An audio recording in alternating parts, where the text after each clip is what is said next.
Howdy, wild one. Join me in the bathtub for a little catch up. How's it going out there? I guess this counts as a scuttlebutt. I'm going to talk about my trip to Seattle to work on one of my best friend's shows, and what's going on in the weird and wild world. I just wanted to check in. Man, I just can't get into a regular routine with the YouTube channel, like just doing, I'm gonna just do 2 things a week. It's like, man, anytime I try to make a schedule, it just goes right out the window these days. It's like things are gonna get done when they get done.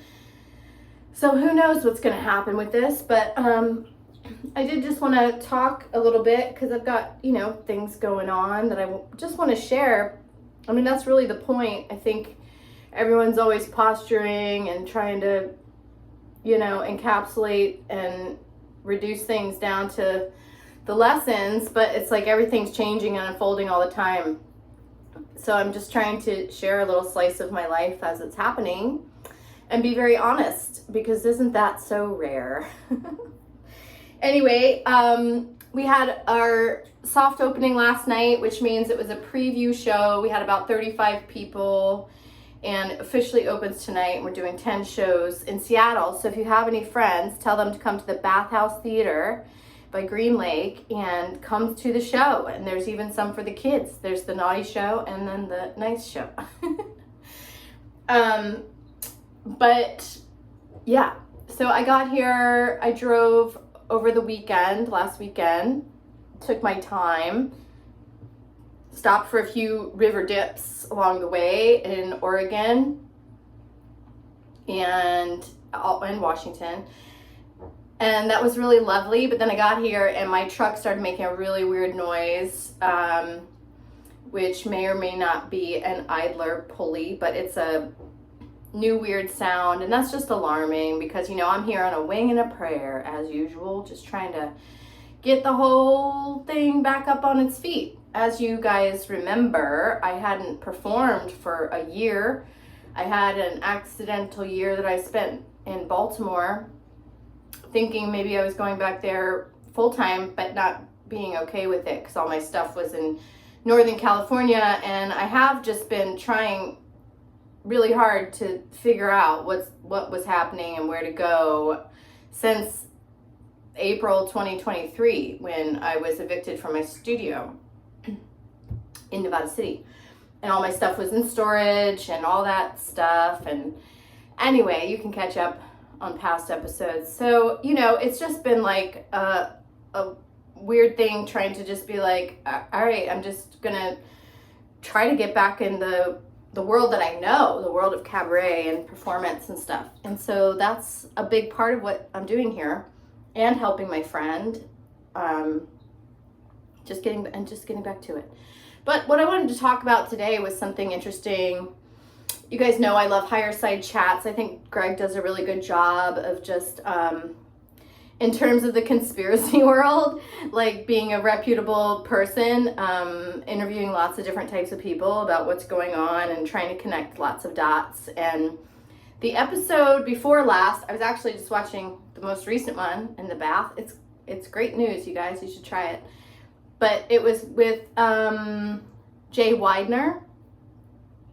And he's an older man with a bit of kind of indigenous and shamanistic experiences and wisdom. And some of the things he said have really they've sunk in deep. And one of them was about how, because we're in a Kali Yuga cycle, and I think I've talked about this before because it is related to how they keep track of time, like in India, they have, and I've said that before in regards to astrology, just that our calendar and time have been fucked with, and they've kept kind of more accurate time. And so they keep track of these long cycles, and the Kali Yuga cycle, it's a literally kind of a natural phenomenon of like the sun passing through like behind this like plasma cloud or something, and it being kind of a little bit less intense for us here, and it just what that does to us, to our consciousness, because we're all related. And he was just describing that the sun like oscillates like this, you know, and so that like when it kind of dips behind, that's like a Kali Yuga, and then when it starts to come back out, that's where we are now, you know. So like we went down to the dirty bottom and it's coming back out, but it's always like, it's okay, like it's part of this larger cycle, but it is like just, you know, it's the muck in the bottom of the drain, you know. It's really like that, and obviously we've been experiencing that. And he was just saying, you know, that's why that the most recent kind of ascended masters, like meaning Yeshua, Jesus, and Buddha and stuff, that their spiritual advice was to disengage, like to not engage, that there was no winning this. And literally it's like turning a cheek and like, yeah, recognizing we're all one and all that stuff, but kind of just like getting through it.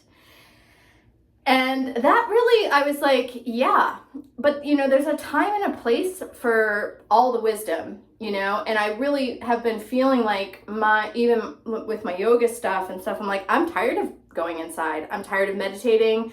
I'm tired of turning my cheek. I'm tired of just like taking it all on as like, yeah, like I create my reality. So I'm creating this big mess. And so therefore I just got to work on myself.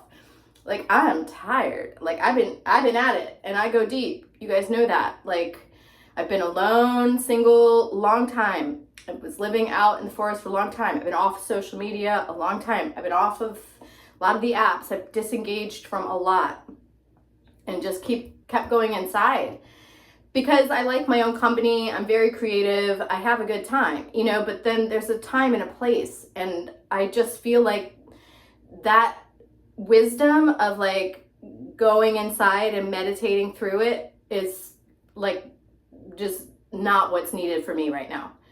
Like, it's time for action, and it's time to be a little angry, and it's time to use that anger as the fuel that it is. I mean, we've been just lied to about everything, you know, disconnected from our emotions, our intuition, like how we've been taught to be very complacent, to go along with things. And to me, like, meditating feels like just more of that, like, you know, because it's like, I saw a funny Russian lady too saying, she was like, you don't need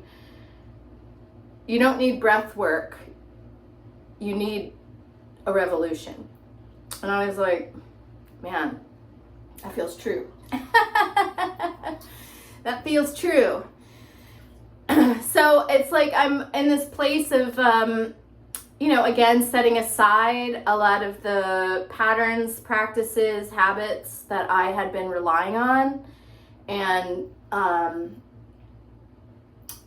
feeling around in the dark again for what lights me up, what direction to go in. And also to recognize, like, I also got really tired of being like, what did I do to deserve this? Is this my karma? Like, blah, blah, blah. It's like, I've gone through years of that shit. And I'm just like, I don't care anymore. Like, I'm square with me. Like, whatever I did in a past life, I've paid a lot of dues. I've had a lot of people come at me. I lost everything when I got canceled, divorced, all the things. I mean, I've still been trying to rebuild, and I'm still here. And I'm just like, fuck it, I'm fine. Like, I'm good enough to just keep going. But it's like that other part of like setting aside the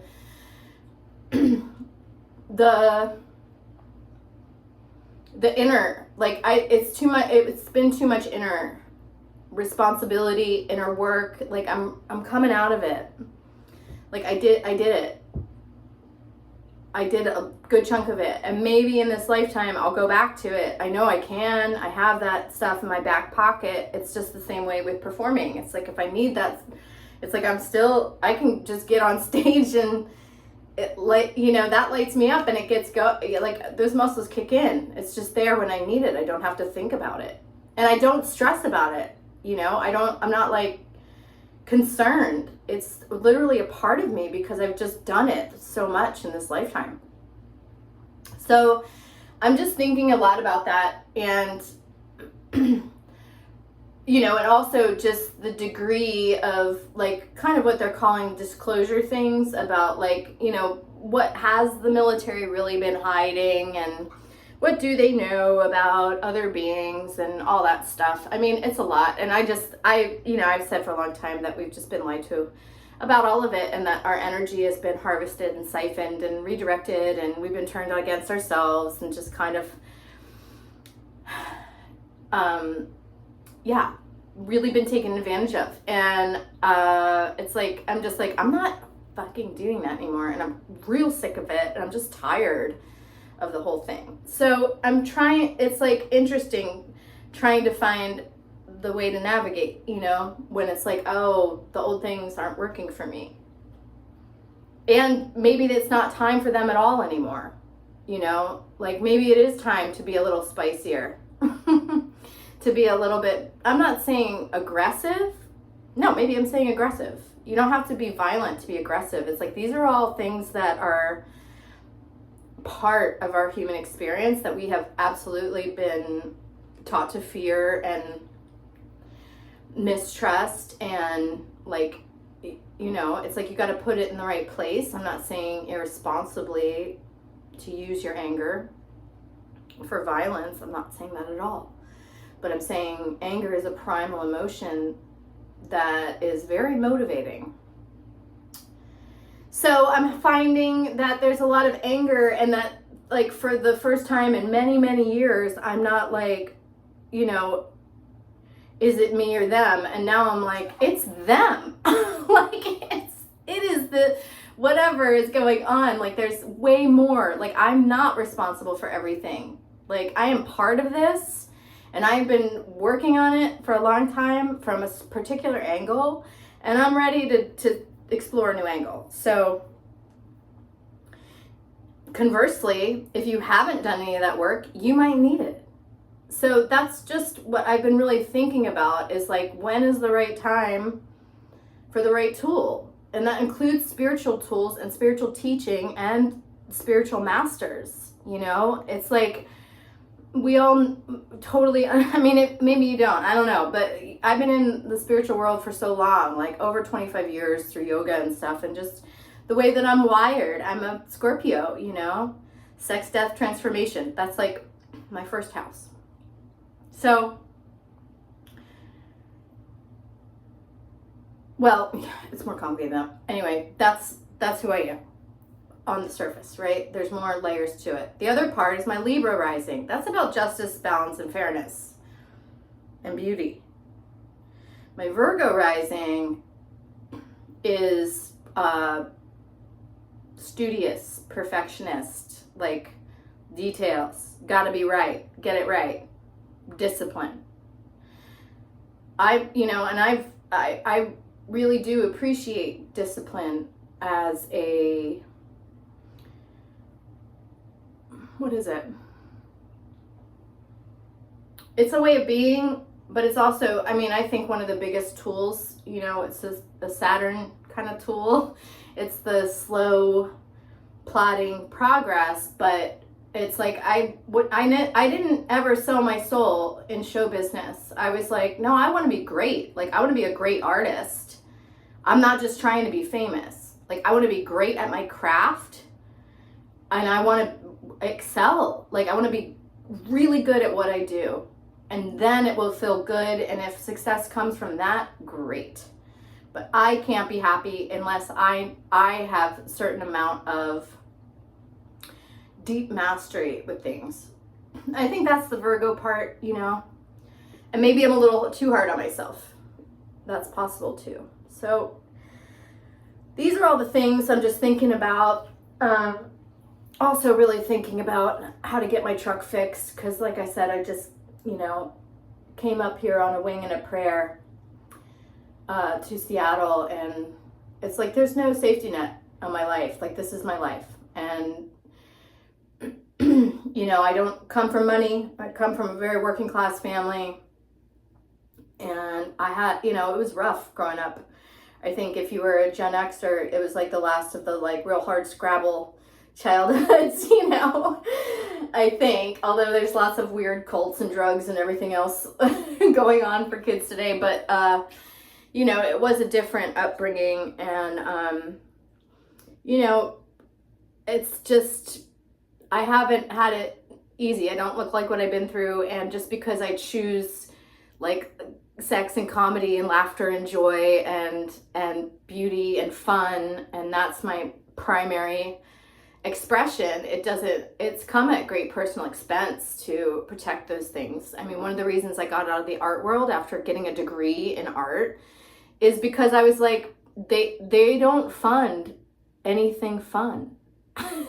There's no fun in arts funding, usually. They really like prioritize, you know, drama, social justice, like all these like things that I'm like, well, what's the solution for that? Fun, community, us getting together. But I was like, there's no way in for what I care about. So I'm gonna go a different way. I'm gonna be true to my path. And I've done that, you know, and it's man, it's been hard. And I'm just, you know, and I am tired. It's like I had no safety, you know, I just don't have safety net, and I don't have, it's like I'm just out here really living. So when something like, you know, my truck getting a weird new sound, and it's already like, oh, the insurance is late and this and that and the other thing, I'm just like, okay, like I'm here for it. Of course, I'm going to use those muscles of non-reactivity. But, you know, I am also just like in other ways, just getting angry about stuff and angry about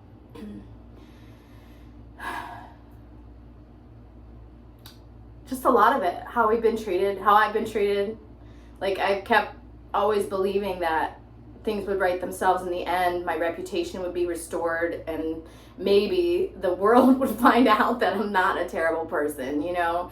And really, does it even matter? No. I try to make a difference in the lives of people around me. I've mentioned this a lot. I heard Martin Shaw say this first, but it's actually a Gary Snyder quote, that you should try to be famous within 5 miles. And I really believe that. Like, I really dig down. When I'm in Baltimore, I'm like very active in the neighborhood in Fells Point, with the neighbors, with everybody, decorating the windows. Like, I'm out. Same thing when I'm in Nevada City. I'm like, you know, working on the land. I'm like making these things my problem. I'm worrying about the bears and the animals and, you know, all the things. So I'm like, okay, you know, there's still just a lot, like when I get into political, like, disagreements with people who then I'm like, it immediately is like, it goes to that reactive thing of like, oh, you don't agree with me, you're a racist, a rapist, or this, or that. Like, I'm just like, I can't. Like, I've been holding on to complexity and looking beyond, like, the little shit that they keep trying to tell us and feed us in these stories. And I'm like, I'm gonna be out here. I'm gonna be out here. I'll be over here.